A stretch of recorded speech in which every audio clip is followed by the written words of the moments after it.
We're going to talk a little bit about how to increase your vocabulary. Increasing your vocabulary is an important part to understanding many things that you read and listen to.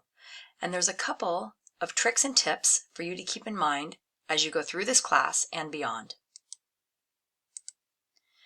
Read, read, read, read.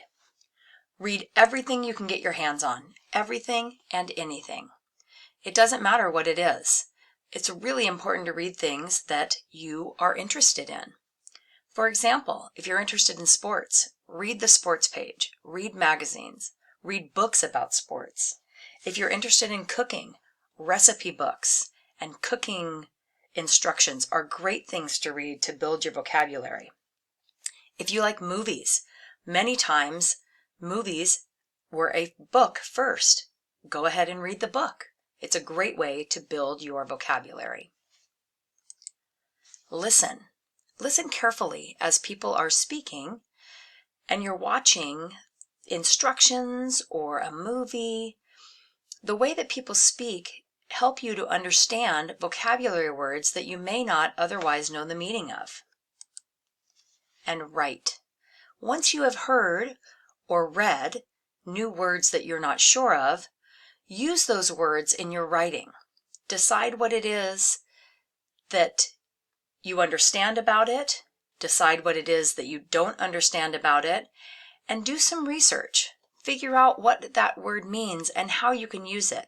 The more often you write it down and put it in use, the more likely you are to remember it.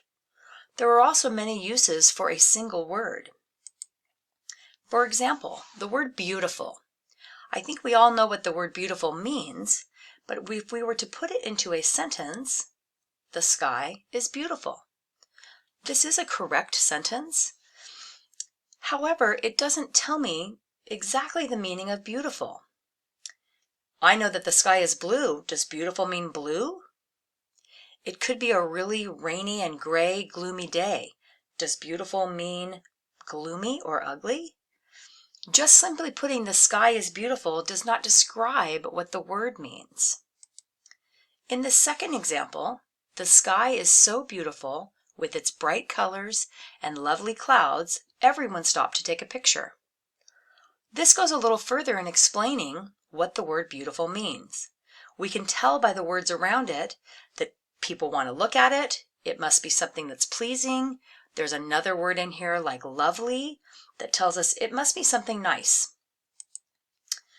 Going even further with a word you may not know, as we look at this word beautiful, it's an adjective, and we've used it that way in the sentences. But there's another form to that word that is a noun, and it's the word beauty. For example, the dog that won Best in Show was a real beauty. There's also an adverb form of the word beautiful, and it's beautifully. For example, the ballerina was so graceful and danced beautifully throughout the performance. This tells you how she danced and so is used as an adverb in the sentence. And finally, there is a verb form of the word beautiful, and it's beautify. For example, we tried to beautify the beach by helping pick up trash near the pier. So it's important that you go further when you don't understand a word. It may be helpful to understand the different forms of the word and the different parts of speech that it may take on.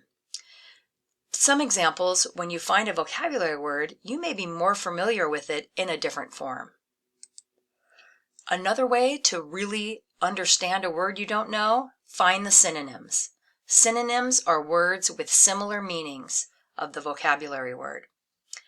In our case, beautiful, there's a lot of different synonyms or similar meanings as the word beautiful. Also, you can try to find antonyms. Antonyms are the opposite of what the word is.